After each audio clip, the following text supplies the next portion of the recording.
Perempuan punya banyak karakter. Ada kurang lebih 20 karakter saya susun. Tapi saya tidak teringat sekarang. Tapi dalam tulisan saya ada. Di antaranya perempuan itu suka dipuji. Maka antum harus royal pujian. Laki-laki harus suka royal, muji. Dia pakai baju warna merah, Masya Allah bagus. Hitam, Masya Allah bagus. Biru, bagus saja sebenarnya.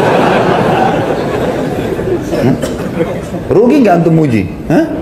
Nggak ada ruginya, nggak ada ruginya, gitu kan? Jadi kita puji saja. Kalau antum mau pakai putih, mau pakai hitam, istri antum tidak puji, nggak masalah. Bagi laki-laki nggak penting itu.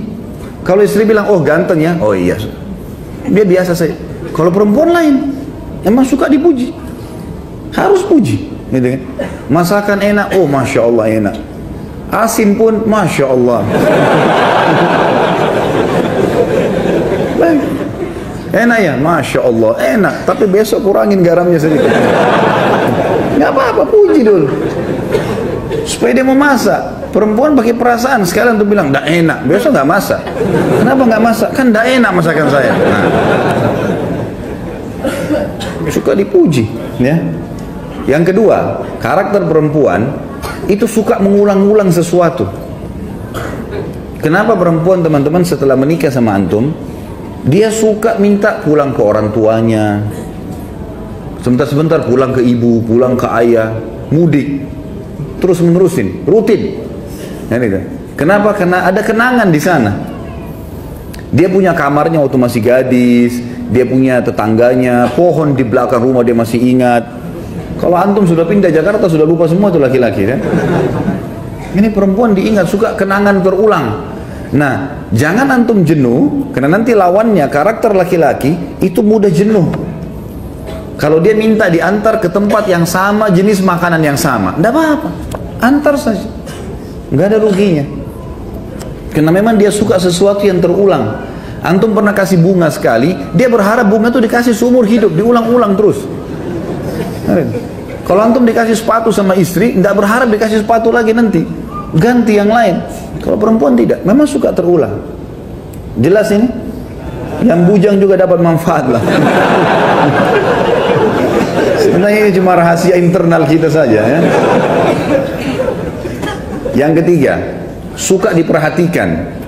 Dan perhatiannya selalu kepada masalah pertanyaan. Kalau pulang rumah teman-teman, banyak tanya sesuatu. Apakah kamu lagi kerja apa hari ini? Apa kegiatan kamu? Kalau dia cerita dengar, antum harus jadi pendengar yang baik. Dengarin keluhannya, gitu kan? Tapi harus sabar, apa boleh buat? Karena menghadapi perempuan begitu, memang dia cerewet. Suka cerita ini, suka cerita itu dari temannya masih kecil sampai temannya yang sudah tua sekarang. Semua dicerita lengkap. Nggak apa-apa, dengarin aja cerita. Oh iya, begini, iya, pindah lagi sini. Saya kadang kalau duduk depan istri saya itu, dia cerita dari temannya ini, temannya itu, temannya ini. Oh iya, ini kayaknya dari tadi sudah 5 kok ceritanya. Ada lagi yang lain gak ini? Kita mau makan dulu nih. Tapi dengar. Karena kalau tidak didengarkan, antum tidak jadi pendengar yang baik, dia akan cari orang yang mau dengar dia. Coba antum puasin istri sudah terbiasa curhat sama antum, dia nggak akan butuh temannya nanti, karena sudah ada tempat pelampiasan. Nanti kita lawankan ini teman-teman, laki-laki terbalik, tidak suka diperhatikan. Contoh perhatian adalah telepon. Coba telepon teman-teman sekalian, telepon, tanya kabar segala macam, itu perhatian yang luar biasa. Kalau laki-laki nggak suka, antum suka kalau lagi kerja di telepon? Hah? Baru keluar rumah 5 menit kering istri telepon. Ya Allah, baru ketemu. Laki-laki begitu. Kalau perempuan tidak, antum baru naik mobil telepon, suami saya telepon, lain. Dia anggap itu perhatian luar biasa, gitu kan? Padahal sebenarnya pas diangkat, kenapa ini? Assalamualaikum, salam. Oh, saya kepencet. Jangan lakukan itu ya. Jangan lakukan itu. Sudah terlanjur kepencet pun, oh iya, saya kebetulan rindu sama kamu. Bilang kepencet marah nanti dia. Kalau laki-laki nggak suka sering ditelepon, antum nggak suka sering diperhatikan, perhatian terus berlebihan, kita nggak mau. Laki-laki nggak suka, memang karakternya begitu. Ini karakter perempuan terbalik. Antum pujian tidak terlalu tadi. Jadi kita sudah langsung berbalik. Perempuan suka dipuji, ini nggak suka dipuji. Artinya bukan hal yang penting bagi dia, gitu kan? Ini diperhatikan, ini nggak suka diperhatikan. Nggak suka diperhatikan. Jadi kalau ada laki-laki yang suka diperhatikan itu ada tanda tanya. Artinya kalau laki-laki yang luar biasa harus ditelepon terus sama istrinya kemana-mana, itu tanda tanya, gitu, ya. Itu contoh, gitu. Kemudian ada karakter juga perempuan, teman-teman sekalian, mereka didominasi dengan perasaan, kita didominasi dengan akal. Pertemukan dengan itu. Dominasi dengan perasaan selalu saja sensitif, selalu saja merasa mudah tersinggung, masuk dalamnya, ya, mudah memaafkan, itu semua masuk dalam perasaan. Kalau subhanallah ya, ini kita tidak berharap, tapi ada kalau seorang laki-laki selingkuh, naudzubillah, dia selingkuh dengan perempuan lain, berzina. Kemudian setelah dia selingkuh, dia datang ke istrinya, dia bilang, saya sudah berbuat salah nih, saya buat gini. Istrinya mudah maafin gak? Mudah maafin. Tentu antum tidak bisa jawab sini, yang di belakang yang jawab kan. Mudah dimaafin. Masih banyak istri kalau suaminya mau taubat sekali dia maafin. Kita balik. Kalau antum temukan istri antum selingkuh, antum mau maafin gak? Sudah ada di depan, enggak. Belum selesai anak jelasin sudah panjang enggaknya gitu. Berat. Laki-laki pakai pikiran dia. Ini sudah disentuh orang lain, enggak, saya enggak mau. Gitu. Kalau dia tidak, dia masih berpikir berbeda. Ini dominasi perasaan, ini dominasi akal. Nah, dominasi perasaan biasanya agak kritis. Saya pernah kasih contoh kalau antum masih ingat. Kalau perempuan antum aja, istri aja makan malam di mana misalnya sama-sama, dan itu baik ya, sesekali keluar sama-sama, tidak selamanya tentunya. Tapi bersama waktu itu penting. Pada saat misalnya orang pergi ke rumah makan, janjian kita makan di sini malam ini ya, baik. Pas kita ke sana, ternyata tutup. Antum gampang, laki-laki simple. Oh ya sudah, berpikir cari restoran lain. Kalau istri tidak, dia punya perasaan. Enggak, sebentar saya tanya dulu kenapa tutup. Dia turun tanya dulu, kenapa tutup mas? Biasanya kan jam 9. Mungkin masih ada sisanya. Ya. Tanya. Mau beli baju, laki-laki sama perempuan beda. Sekarang kita laki-laki mau beli baju nih, masuk toko baju, kemudian kita lihat bajunya, ini cocok nih, baik warnanya saya cocok. Mas tolong saya minta ukurannya, baik ukurannya, dicari di gudang nggak ada. Mas nggak ada lagi ukurannya nih. Kira-kira laki-laki bilang apa? Oh ya sudah, nggak apa-apa. Mau lihat yang lain nggak? Nggak apa-apa, boleh saya lihat yang. Perempuan nggak bisa gitu. Dia udah kalau sudah coba di kamar pas, terus tidak ada, tunggu aja setengah jam tuh. Pasti dia ngoceh sama penjaga. Kenapa nggak ada mbak? Coba cek dulu. Kapan bisa datang? Panjang ceritanya. Karena dia pakai perasaan. Antum sudah janjian sama istri mau pergi satu tempat, kemudian antum telat datang segala, ya wajar. Jelaskan. Karena dia akan terus bertanya. Gitu kan? Itu biasa. Itu karakter. Mengenali karakter pasangan itu penting. Dan insya Allah, biidznillah, tentu saya sekarang tidak terlintas semuanya ya, poin-poinnya, tapi ada banyak yang saya susun karakter-karakter laki-laki dan perempuan, dan itu biasanya saya forward ke beberapa grup, dan insya Allah mudah-mudahan bisa sampai ke antum kalau tidak ada halangan. Saya tadi baru ingat kalau saya sempat membawa laptop karena tadi ada acara pengajian memang yang saya bawa. Maka setelah sholat ba'da isya saya baru teringat. Saya akan sebutkan teman-teman sekalian karakter pasangan tadi yang memang belum sempurna kita sebutkan sebenarnya ya. Ada saya susun temanya. Kurang lebih ada 16 karakter wanita atau istri yang harus dikenali, dan ini insya Allah kalau kita ketahui maka akan lebih mudah kita menghadapi pasangan. Yang pertama saya sudah sebutkan tadi, perasaan dominan dalam hidupnya, dan perasaan ini ya, seperti sudah saya kasih contoh tadi, masalah kalau mau beli pakaian, kalau datang ke rumah makan dan seterusnya, ini lebih dominan perasaan.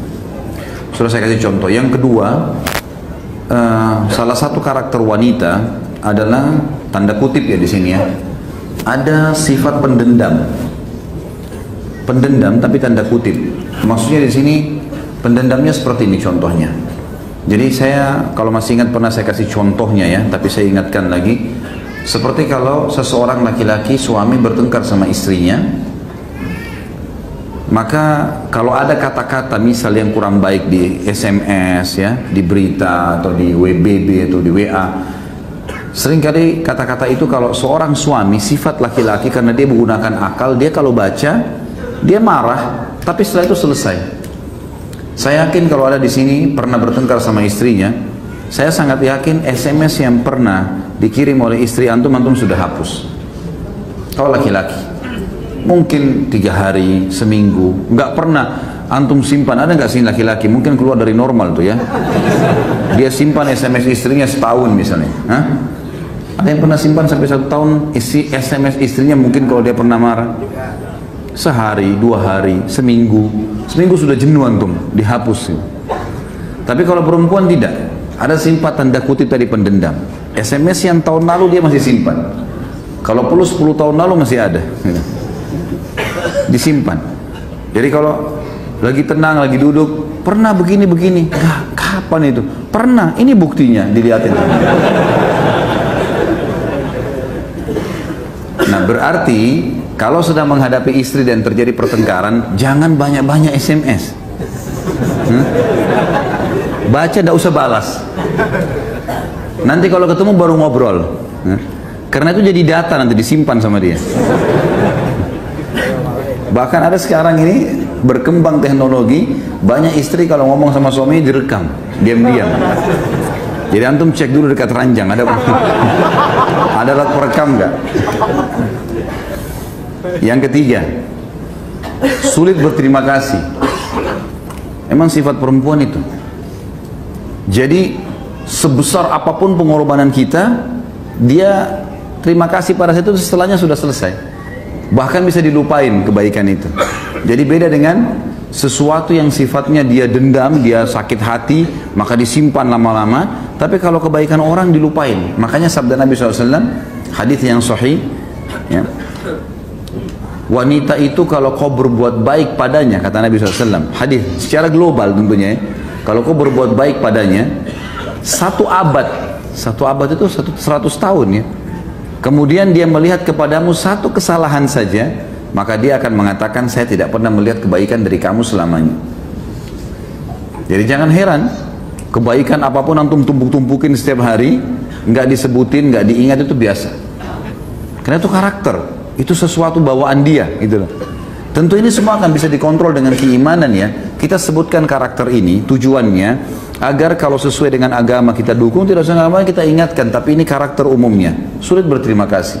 Bahkan kata Nabi SAW dalam hadis sahih, wanita, saya melihat kalian wahai kaum wanita paling banyak penghuni neraka. Seorang sahabat bertanya, kenapa kami ya Rasulullah? Kenapa harus wanita? Jawaban Nabi SAW, apakah karena tidak sholat, tidak puasa, tidak haji? Enggak, wanita banyak sholat, banyak yang puasa. Karena kalian tidak berterima kasih atau memungkiri kebaikan suami kalian. Itu karena itu banyak sekali masuk dalam neraka. Yang keempat, egois pada haknya. Itu karakter. Jadi kalau haknya dia pertahankan. Walaupun dia belum menjalankan kewajiban, hak dituntut sama dia. Tadi saya bilang kita tentukan tanggal nafkah, itu pasti diingat sama dia. Nggak usah khawatir. Antum nggak pakai alarm pun nafkah itu akan datang. Ada alarmnya dia gitu. Tapi kalau hak antum tidak, emang sudah umum. Tentu sekali lagi ini kita bicara masalah karakter pasangan umumnya ya, karakter wanita umumnya. Nanti kita bicara karakter laki-laki umumnya. Nah di sini teman-teman sekalian kita harus paham, ternyata ada ego itu, ada itu dalam jiwanya mereka. Tentu ini kalau dikontrol dengan keimanan dan ilmu akan bisa teratur rapi. Tapi kita bicara globalnya. Yang kelima, mudah memaafkan. Ini positifnya, mudah memaafkan. Kayak tadi saya kasih contoh, kalau seandainya suaminya selingkuh segala macam, dia minta maaf, itu bisa dimaafkan, mudah memaafkan wanita itu. Yang keenam, suka untuk dimanja, ya.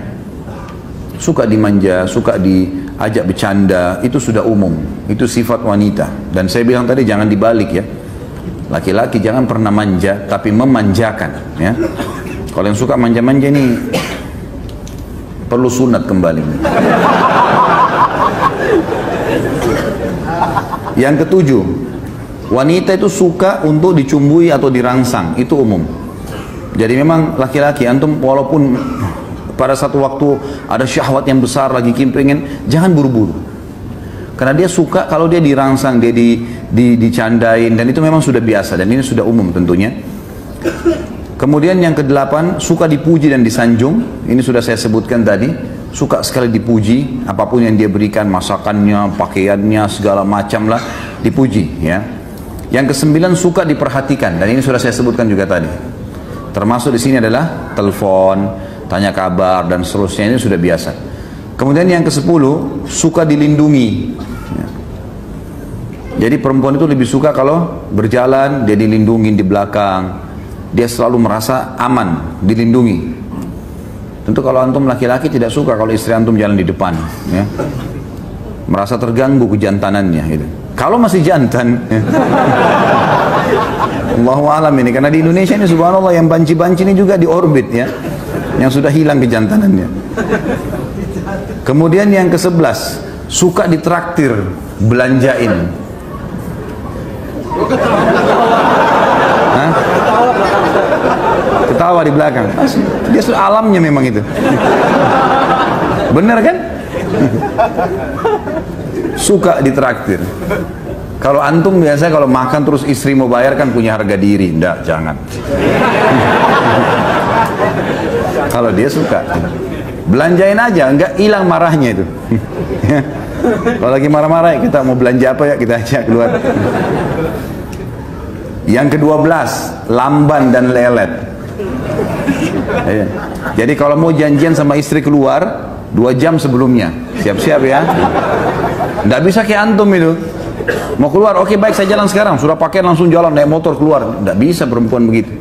Sebentar dulu, cari kos kaki di mana, cari ini di mana, cari ini di mana. Oh jilbab ini kemana sudah saya pakai, ganti jilbab baru, panjang cerita. Jadi janjian sebelumnya. Ini ilmu mahal malam ini nih. Ini ilmu khususan. Jadi lamban biasa itu ya. Kalau dia buat ini, buat itu biasa lamban. Apalagi kalau diajak keluar. Kemudian yang ke-13, suka sesuatu yang terulang. Ya, terulang itu biasa. Kalau antum sudah pernah kasih sesuatu 10 tahun yang lalu, dia masih ingat tuh. Mungkin antum sudah lupa beli apa dulu gitu. Tapi dia masih ingat, dia suka terulang sesuatu. Sama tadi saya bilang kalau dia pulang ke rumah orang tuanya, mengenang sesuatu yang lama itu biasa. Yang ke-14, sulit meninggalkan masa lalu. Jadi kalau misal gini, kalau laki-laki itu, antum tugas nih di Jakarta, terus perusahaan kasih tugas, pindah tugas ke Banjarmasin misalnya. Tiba-tiba, saya yakin antum gampang laki-laki kan? Di sana mungkin dikasih fasilitas lebih bagus, ada rumah, ada mobil, ada segala, nggak terlalu sulit. Tapi kalau istri susah sekali, susah. Dia pindah kota itu nggak gampang, pindah rumah aja nggak gampang. Gitu. Pikirannya macam-macam. Ini tetangga nanti bagaimana, nanti rumah, pohon saya ini, apalah segala macam dia pikir. Jadi sulit meninggalkan masa lalu. Dan ini sebabnya kenapa Nabi SAW menyuruh menikahi gadis. Karena tidak ada masa lalunya. Kalau dia punya masa lalu yang dulu, ini hantum yang nikah sama janda harus punya ekstra. Harus menjadi lebih baik dari suaminya yang dulu. Kalau enggak, dia banding-bandingin sama dia. Suami saya dulu begini, nah, jangan tersinggung ya. Karena itu masa lalunya dia. Yang ke-15, mudah tersinggung. Kalau tadi sulit melakukan masalah, ini mudah tersinggung. Gampang sekali tersinggung, pekah ya. Sangat pekah. Yang terakhir, yang ke-16, selalu mau mendominasi. Mendominasi apa saja. Maka ini semua harus diredam tentunya teman-teman sekalian. Ini kita kenali karakter pasangan supaya tahu menghadapi dan bagaimana kita nasihatin secara syariat. Baik, sekarang kita pindah ke karakter laki-laki. Ada kurang lebih 13 poin yang saya susun ya. Yang pertama, akal pikiran dominan. Saya sudah jelaskan tadi. Bagaimana akal pikiran itu gini teman-teman. Masalah, solusi. Itu akal pikiran dominan. Kalau perasaan itu dipikirin dulu lama, baru solusinya. Ya. Kalau laki-laki itu pecat ban mobilnya atau pecat ban motornya, yang kita pikirin mana tambal ban, solusinya langsung. Masalah, solusi. Kalau perempuan enggak, dia turun dulu. Kenapa ya? Kena apa ini? Lebih lama. Jangan tersinggung akhwat di belakang ya. Kita bicara secara umum. Tapi kalau tersinggung juga apa boleh buat ya? Karena sudah ini apa boleh buat, ini karakternya memang. Baik, yang kedua yang harus dikenali, ini bagi akhwat harus mengenal, laki-laki itu suka dihormati kepemimpinannya. Jadi memang ada fitrah itu. Jadi laki-laki itu teman-teman sekalian, maaf jangan ada yang tersinggung ya. Kalau dia pendek, dia kecil, badannya tetap punya karakter laki-laki, kejantan, ada pemimpinan. Jadi dia tidak suka diganggu itu. Dia suka dijadikan sebagai pemimpin, didahulukan, didengar pembicaraannya, didengar instruksinya. Ini karakter ini. Makanya saya pernah kasih contoh, kalau anak laki-laki sama anak perempuan beda. Kalau antum masih punya anak kecil, coba praktekin. Kalau anak perempuan,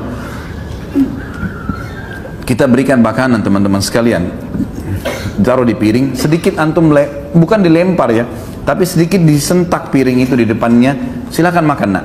Dia nggak akan tersinggung, dia tidak akan terganggu dengan itu. Tetapi kalau anak laki-laki dilempar sedikit piring itu, maka dia akan terganggu kepemimpinannya. Dia tidak mau makan tuh, walaupun anak kecil. Diambil piring, dibuang-buang nasi itu sama sendok, dia nggak mau. Seperti itulah, ada jiwa kepemimpinan, ada merasa pemimpin di situ. Kalau anak laki-laki, ini pernah saya pelajari dalam ilmu kejiwaan anak, teman-teman sekarang waktu masih belajar di Madinah dulu, ada satu dosen yang luar biasa, cara penyampaiannya bagus sekali. Beliau mengatakan anak laki-laki itu contohnya, di antara jiwa kepemimpinan, dia selalu contohi ayahnya. Jadi kalau antum punya anak laki-laki, pasti dia selalu perhatikan gerak-gerik ayahnya, apa saja. Cara pakai sendalnya, duduk di mana, gelas apa yang dia pakai. Nah biasanya, kata dosen ini, dan saya pernah praktikin, memang betul itu terjadi ya. Jadi kalau ayahnya pergi, maka kalau ada adiknya, dia akan duduk di tempat ayahnya. Dia akan coba gunakan retorika bahasanya. Dia akan coba pakai gelasnya, gitu kan. Seperti itulah. Yang ketiga, suka dihormati keputusannya. Tadi kepemimpinan, dia ngambil keputusan, sekarang suka dihormati keputusannya. Yang keempat, tidak suka dihardik. Jadi kalau akhwat kita mau perbaiki, mau nasihatin suaminya, ayahnya, pokoknya laki-laki, syarum termasuk anak laki-laki, jangan dihardik, jangan langsung disalahkan. Ya, kalau perempuan dikatakan kamu keliru loh, perbaikin, dia malah anggap itu perhatian. Kalau laki-laki nggak bisa begitu. Kayaknya kamu salah nih, gini-gini, udah langsung berontak. Ya, maka tidak suka dihardik. Hardik itu berarti langsung menyalahkan ya. Yang kelima, tidak suka digurui. Walaupun dia tidak tahu, dia tidak suka digurui.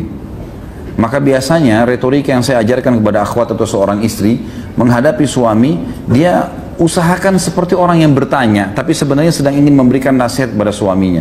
Bagaimana ya kalau ada orang seperti ini kasusnya? Menurut kamu seperti apa? Padahal sebenarnya kita sedang menyinggung dia. Gitu. Yang keenam, suka diterima kasih. Suka diterima kasih. Jadi laki-laki itu suka kalau dia ngasih sesuatu, terima kasih ya, gitu. Beda terima kasih dengan tadi perhatian ya. Kalau perempuan suka diperhatikan itu, biar antum tidak ucapin terima kasih, tapi kalau dilirik, dilihat, ada tanda-tanda perhatian sudah cukup. Kalau laki-laki enggak, si perempuan kalau mengatakan terima kasih, ya itu akan ada secara kejiwaan mendorong dia melakukan yang lebih baik. Yang ketujuh, suka melindungi. Jadi sifat laki-laki itu suka melindungi, perempuan suka dilindungi tadi. Jadi memang sudah karakter itu. Orang kalau menikah, maka dia suami, dia merasa dia melindungi istrinya, dia merasa dia bertanggung jawab kalau akan terjadi apa-apa, seperti itulah. Dan termasuk anak laki-laki juga, kalau sudah mulai dia agak besar, dia akan melindungi ibunya, dia akan melindungi yang lainnya. Dan memang subhanallah pada laki-laki ada itu. Makanya penjahat itu, kalau ada seorang wanita lewat dan ada anak laki-laki di sebelahnya, walaupun anak itu masih kecil, itu sudah cukup membuat dia bimbang untuk melakukan perbuatan kriminalnya. Tapi kalau anak perempuan, itu dia masih berani, karena ada masalah itu. Kemudian yang kedelapan, suka untuk digoda, ya. Artinya di sini memang laki-laki itu suka kalau penampilan istrinya dandan, apalah, yang segala macam bahasa yang bisa digunakan ya, dari penampilan pakaian yang seksi, yang wangi, dan itu memang dia suka. Makanya seorang suami dia butuh itu di rumah. Seorang istri harus melakukannya, dan hadis-hadis tadi saya jelaskan, wanita ahli surga, wanita yang bisa memberikan bahwa syahwat suaminya, dan itu adalah hal yang fitrah gitu. Tentu ini ada banyak poin dalam poin ke-8. Setiap poin ini ada rinciannya ya, tapi saya cuma sebutkan garis besarnya. Kemudian yang ke-9, suka mencium bau yang wangi. Ini ada pada wanita tetapi tidak seperti laki-laki. Kalau laki-laki itu dekat dengan istrinya lalu dia cium bau wangi, itu luar biasa pengaruh pada kejiwaannya. Dia selalu ingin mendekat, dia selalu merasa nyaman, gitu kan. Kalau istri, suaminya walaupun baunya tidak wangi, tapi karena dia baik, ya, maaf ya saya belum mandi nih, enggak apa-apa kok. Dia suka saja. Tapi kalau antum pulang ke rumah dekat, baunya nggak enak istrinya, sudah menghindar. Itu sudah fitrah. Perempuan juga suka yang wangi-wangi, bukan berarti antum jangan tidak pakai minyak wangi ya. Tapi yang dimaksud adalah perempuan biasanya dia masih tahan dengan itu. Bau ketiaknya suaminya, pulang kerja loh, masya Allah baunya. Ya. Tapi dia masih bisa tahan. Nggak apa-apa, ini kan bau keringat suami saya, ini karena dia. Begitulah, terbawa perasaan dia. Tapi kalau laki-laki nggak bisa gitu. Maka akhwat hati-hati ya di belakang. Jaga, nggak boleh ada bau sedikit pun gitu, kecuali yang wangi ya. Yang ke-10, suka melihat keindahan seperti pakaian, rumah, tempat tidur. Maka ini harus menjadi sesuatu yang dibawa oleh akhwat kita. Yang ke-11, sulit memaafkan bila cemburu. Ini yang kadang-kadang laki-laki dominan. Dia sudah cemburu, itu bahaya sekali. Sasarannya terus ke target cemburu itu, gitu kan? Kalau misalnya istrinya pernah jalan atau istrinya pernah dilihat oleh orang, maka dia akan selalu orang ini seperti singa mengintai mangsanya. Ini pernah lihat istri saya. Nih. Udah itu terus menerus, gitu, terbawa. Ini sulit memaafkan bila cemburu ya. Dia sulit memaafkan. Dan yang ke-12 cemburuan, memang wajar. Jadi akhwat kita harus bisa faham masalah itu. Banyak orang mengatakan perempuan cemburuan, sebenarnya perempuan tidak cemburuan loh. Tidak cemburuan gitu. Dia hanya karena sayang sama suaminya, dia mau tunjukkan dengan cara itu. Tapi cemburu yang sebenarnya itu ada pada laki-laki. Laki-laki, dan sebenarnya kalau dia cemburu pada hal haknya dia itu benar dalam syariat. Makanya pernah ada sahabat yang pulang ke rumahnya lalu dia temukan istrinya selingkuh sama laki-laki lain, lalu kemudian dia bingung harus buat apa. Dia datang ke masjid, dia mengatakan, ya Rasulullah, saya temukan istri saya selingkuh, siapa yang saya harus buat? Maka Sa'ad radhiyallahu anhu keluar dari saf laki-laki lalu mengatakan, ya Rasulullah, kalau terjadi pada istri saya terjadi selingkuh seperti itu, saya akan bunuh keduanya, maksudnya saya akan rajam, hukum Allah berlaku. Kok bisa berani-beraninya berselingkuh, berzina? Kata Nabi SAW, apakah kalian melihat cemburunya Sa'ad? Dia itu cemburu, Sa'ad cemburu, kenapa kok istri kemudian masih bisa berzina? Gitu kan? Maka kata para sahabat, iya ya Rasulullah. Kata Nabi SAW, saya lebih cemburu daripada Sa'ad, dan Allah lebih cemburu daripada saya dan Sa'ad. Kenapa sudah dilarang masih dikerjakan? Jadi memang ada sifat cemburuan. Cemburuan sebenarnya itu ada pada laki-laki. Yang ke-13, mau didahulukan dalam segala hal. Ada bedanya sedikit dengan tadi kalau perempuan mau mendominasi ya. Mendominasi dalam arti kata ini dia mau, dia didahulukan, dia kalau mengambil sebuah keputusan, dia coba supaya hadir di situ, dia yang coba mengatur. Nah ini harus dikontrol. Tapi kalau laki-laki memang mau didahulukan dalam segala hal. Kalau kapan istri mengatakan ya sudah, ambil saya keputusan, saya tinggal ikut, maka itu jauh lebih kena dengan karakternya. Allahu a'lam. Jadi ini kurang lebih yang saya bisa susun teman-teman sekalian. Tentu masih ada bahasan berhubungan dengan masalah ini, tapi saya berikan garis besarnya saja. Perasaan kalau tema-tema lain nggak ada yang menulis seperti ini nih. Giliran materi rumah tangga nulis nunduk semua ya.